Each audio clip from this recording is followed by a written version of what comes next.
할렐루야, 워싱턴 한인연합장로교회 성도 여러분, 오늘도 주님을 믿는 믿음으로 하루를 아름답게 살아내기 위하여 하나님의 기록된 말씀 앞으로 나오신 여러분 한 분 한 분을 주님의 이름으로 축복합니다.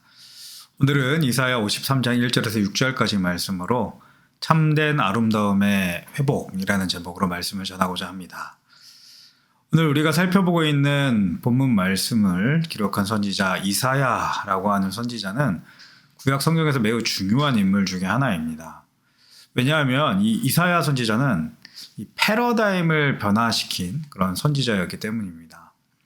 이사야 선지자는 기원전 740년에서 680년경 거의 60년간을 활동한 그런 선지자였습니다. 이때는 아수르라는 대제국에 의해서 북이스라엘이 멸망하고 언제든 남유다도 아수르에 의해서 멸망할 수도 있는 그런 극도의 혼란의 시기였습니다.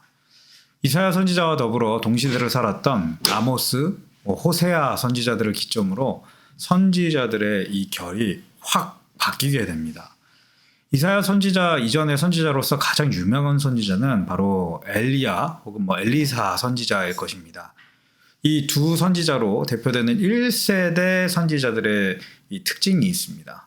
그것은 이 선지자들은 어마어마한 영적인 능력을 당시 왕들과 백성들 앞에서 선보인 선지자였다는 것과 더불어서 이들은 왕들과 또 백성들 앞에서 하나님의 말씀을 선언한 사람들이었다는 것입니다. 자, 이 말은 1세대 선지자들은 스피킹을 하는 선지자들이었다는 것이죠. 반면에 이사야 선지자를 기점으로 해서 2세대 선지자들은 하나님의 말씀을 백성들 앞에서 스피킹한 것과 동시에 라이팅을 하기 시작을 했습니다. 자, 하나님의 말씀을 글로 기록하기 시작했다는 것이죠. 그래서 이 2세대 선지자들을 문서 선지자라고도 표현을 하는데 이 선지자들의 패러다임 전환을 통해서 우리는 하나님께서 이 시기부터는 하나님의 사람들에게 말씀을 글자로 분명히 기록해서 후대에 남기도록 하는 분명한 마음을 주셨다는 것을 알 수가 있습니다. 그렇기에 이 문서 선지자들이 남긴 예언서들은 당시의 시대 상황을 품고 있기도 하지만 시간을 뛰어넘어서 지금 우리의 삶을 관통하는 그런 메시지를 전해주기도 하는 그런 능력을 갖고 있습니다. 이 문서 선지자의 시대를 연 선지자들 중에 한 사람이었고 특히나 가장 많은 분량의 예언을 남긴 선지자가 바로 이사야 선지자입니다. 이 이사야의 예언 중에는 특별히 시대를 완전히 앞서서 하나님의 뜻을 온전히 이루실 여호와의 종 메시아의 도래에 대한 예언이 남겨져 있습니다. 그런데 이 이사야 선지자의 메시아에 대한 예언은 놀랍게도 마치 우리 예수님을 눈앞에서 본 것만 같은 그런 세밀함과 또 생생함을 가지고 있습니다. 그리고 이 이사야의 생생한 예언이 우리가 메시아, 그러니까 그리스도 우리 예수님을 이해하는 데 있어서 아주 대단한 영적인 유익을 준다는 것을 우리는 오늘 53장의 말씀을 읽을 때에 아주 절절하게 느낄 수가 있습니다. 오늘 본문 말씀 1절에서 이사야는 자신이 본 메시아가 어떤 분이었는지를 이렇게 묘사를 하고 있습니다. 우리가 전한 것을 누가 믿었느냐? 여호와의 팔이 누구에게 나타났느냐? 아멘. 이사야 선지자가 본 메시아의 모습 그 첫 번째, 그것은 그분이 이사야를 비롯한 선지자들이 전한 말, 그리고 기록된 말씀을 온전히 믿으시는 분이었다는 것이었습니다. 자, 이는 하나님이 시작하신 믿음의 계보 가운데 있는 모든 언약과 또 예언을 메시아, 그분이 믿으셨다라는 얘기가 되는 거죠. 이는 하나님이 시작하신 그 믿음의 계보 가운데 있는 모든 언약과 선지자들의 예언을 메시아가 믿으셨다는 말이 되는 것입니다. 자, 그런데 진짜 놀라운 것은 메시아는 단지 그 말씀을 믿는 데 멈추는 것이 아니라는 사실이었습니다. 자, 그 말씀이 실제로 일어나게 하시는 여호와의 팔, 여호와의 능력이 그 메시아에게 임하였다고 지금 이사야가 기록을 하고 있는 것이죠. 자, 메시아는 하나님의 말씀을 믿고 그 말씀에 대한 그 믿음이 실제가 되는, 리얼리티가 되게 하는 그런 분이셨던 것입니다. 자, 이 이사야가 본 메시아에 대한 비전을 히브리서를 기록한 히브리서 기자는 12장 2절에서 이렇게 표현했습니다. 세번역 성경에 이렇게 기록이 되어 있습니다. 믿음의 창시자요 완성자이신 예수를 바라봅시다. 그는 자기 앞에 놓여있는 기쁨을 내다보고서 부끄러움을 마음에 두지 않으시고 십자가를 참으셨습니다. 그리하여 그는 하나님의 보좌 오른쪽에 앉으셨습니다. 아멘. 이사야 선지자와 히브리서 기자는 지금 메시아 우리 주 예수 그리스도를 향해서 같은 증언을 하고 있는 것 여러분 보이십니까? 그분이 믿음을 시작하셨고 완성하셨다. 자, 그 믿음의 완성을 위해서 고난을 그 십자가를 감당하셨다라고 똑같이 기록을 하고 있습니다. 예, 그렇습니다. 하나님의 선택을 받은 하나님의 종, 기름 부음 받은 자, 그 메시아는 믿음을 완성하기 위해 기꺼이 고난이라는 행함을 짊어지는 분이었던 것입니다. 하나님의 말씀을 온전히 믿고 그 하나님의 능력에 힘입어서 그 말씀을 이루는 자, 그분이 바로 메시아이셨던 것입니다. 이사야 선지자가 본 두 번째 메시아의 모습, 그것은 메시아는 우리들 인간들의 눈에는 아름다워 보이지 않는다는 것이었습니다. 2절 말씀에 이렇게 기록이 되어 있습니다. 그는 주 앞에서 자라나기를 연한 순 같고 마른 땅에서 나온 뿌리 같아서 고운 모양도 없고 풍채도 없은즉 우리가 보기에 흠모할 만한 아름다운 것이 없도다. 아멘. 자, 2절에서 이사야 선지자가 메시아, 그러니까 예수님의 그 겉모습, 외형이 어떻다고 지금 얘기를 하고 있죠. 예, 고운 모양도 없고 풍채도 없고 보기에 흠모할 만한 아름다움이 전혀 없다. 이렇게 기록을 하고 있습니다. 자, 연한 순처럼 약해 보이는 겁니다. 그리고 땅에 나온 뿌리처럼 투박해 보인다고 지금 기록을 하고 있는 것이죠. 사랑하는 연합의 성도 여러분, 여러분께 이런 질문을 한번 드려보고 싶습니다. 우리는 과연 이 시대에 예수님이 우리에게 찾아오신다면 그분을 제대로 알아볼 수가 있을까요? 여러분 어떻게 생각하십니까? 저는 개인적으로 그리스도인이라고 고백하시는 많은 분들 중에 첫눈에 예수님을 알아볼 분들이 그렇게 많지 않을 것 같다는 생각을 합니다. 여러분 지금 두 눈 한번 이렇게 감아 보시죠.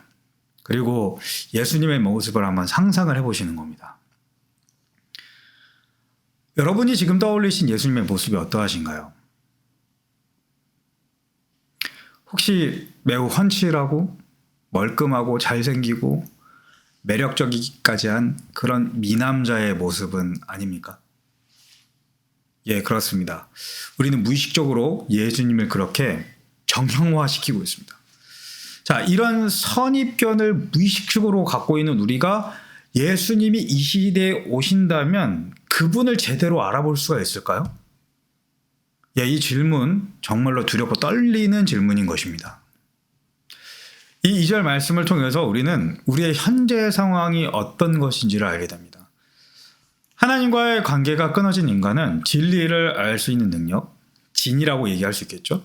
그리고 좋은 일을 할 수 있는 능력, 선이라고 얘기할 수 있겠습니다. 그리고 무엇이 아름다운지를 판별할 수 있는 능력, 그 미의 기준마저도 완전히 타락하여 왜곡되었습니다. 여러분 이게 하나님이 없는 인생이 처한 현실입니다. 그래서 우리는 무엇이 아름다운가 하는 것을 전혀 이해를 하지 못하고 잘못 이해를 하고 있습니다. 인간이 아름답다고 여기는 그 모든 가치들을 한번 살펴보시죠. 아름다움의 가치는 반드시 희귀함에서 나오게 됩니다. 그런데 세상에서 아름답다고 이야기하는 그 희귀함들 다 어디에 기반을 두고 있죠? 예, 물질적인 희귀함에 그 모든 근원을 두고 있습니다. 여러분, 금을 왜 사람들이 아름답다고 생각을 할까요? 그 누런 빛을 띤 금속이 금밖에 없기 때문이죠. 그리고 그 금이 매우 희귀하기 때문입니다. 자, 미녀라고 하는 분들이 왜 아름답다고 많은 사람들이 이야기를 할까요? 그분들의 외양이 희귀하기 때문입니다. 그런데 그것들이 진정 아름답다고 이야기를 할 수 있는 것일까요? 예, 그 근원을 따져보면 그렇지 않다라는 것을 우리가 알 수가 있습니다. 왜 그렇죠? 그것들은 다 영원하지가 않고 후패해져서 결국 없어지고 마는 것들이기 때문입니다. 그러나 하나님을 믿는 믿음 가운데 있는 사람들은 이 아름다움의 기준, 이 미적 기준이 회복되게 됩니다. 어떻게 회복될까요? 영원한 것이 아름다움의 기준이 됩니다. 자, 영원하신 하나님의 미적 기준이 우리의 기준이 되는 것입니다. 하나님이 보시기에 아름다운 것은 무엇일까요? 그것은 물질적인 것이 아니라 영적인, 신앙적인 희귀함, 그것이 아름다움이 되는 겁니다. 자, 하나님의 말씀을 믿고 하나님을 진실로 경외하고 사랑하고 하나님의 말씀을 이루기 위해서 기꺼이 고난의 길을 걸어가시는 그런 존재가 있다면 그 존재가 하나님께 가장 아름다운 존재가 아닐까요? 아버지를 사랑하고 우리를 사랑하는 마음으로 기꺼이 십자가를 지신 그 아들의 모습이, 우리 예수님의 모습이 우리 아버지 하나님의 눈에는 가장 아름다워 보이시지 않았겠습니까? 그리고 그 아름다운 하나님의 미의 기준이 이제는 우리의 미의 기준, 우리의 아름다움의 기준이 되는 것입니다. 사랑하는 연합의 성도 여러분, 오늘 우리에게 주시는 이 이사야 53장의 말씀을 통해서 우리 예수님께서 십자가를 지심으로 우리를 완전하게 회복시키시고 새로운 피조물로 만드신다라는 그 의미의 더 확장된 의미를 우리가 알게 되는 것입니다. 메시아이신 예수님은 십자가에서 우리의 타락되고 왜곡된 모든 것을 회복시키십니다. 우리가 무엇을 믿어야 할지 그 진리에 대해서, 우리가 무엇을 행해야 할지 그 선에 대해서, 그 선한 일에 대해서 뿐만 아니라 오늘 말씀 속에서 보는 것처럼 우리가 무엇을 경탄하고 즐거워해야 하는지, 무엇에 가슴 떨려 해야 하는지 그 아름다움, 그 미에 대해서 그 모든 정신적이고 영적인 기준들을 예수 그리스도의 십자가는 완전히 새롭게 정립하는 것입니다. 지난주부터 시작된 사순절 기간 주 예수 그리스도의 고난과 십자가를 묵상하시면서 예수님께서 보이신 그 참된 아름다움, 그것에 경탄하고 기뻐하고 가슴 떨려하는 복된 시간들 되시기를 주님의 이름으로 축원합니다.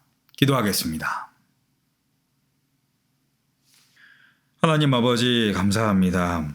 양같이 아둔하고 고집스러워 각기 제 갈 길로 갔던 우리들을 살리시기 위하여 십자가에서 하나님의 어린 양 우리 주 예수께 그 모든 죄악을 담당시키어 우리를 하나님의 소유로 되찾아오신 그 아버지의 사랑에 감사합니다. 오늘 이사야 선지자의 예언을 통하여 우리의 모든 것이, 심지어는 미적인 그 판단력마저도 모두 철저히 타락하고 왜곡되었음을 우리가 알게 되었습니다. 연약하고 또 투박하시지만 하나님을 신뢰함으로 고난의 길을 걸어가신 메시아 우리 주 예수 그리스도의 길을 바라보고 묵상하는 이 사순절에 우리의 왜곡된 모든 것이 회복되어지는 역사가 있기를 소망합니다. 눈물나게 또 가슴 떨리게 아름다우신 주님의 마음이 우리의 마음이 되고 우리의 삶에서 주님의 아름다우심이 드러나는 우리의 평생의 삶이 되도록 예수님 우리의 모든 존재의 주인이 되어 주옵소서. 감사드리오며 아름다우신 주 예수 그리스도의 이름으로 기도하옵나이다. 아멘.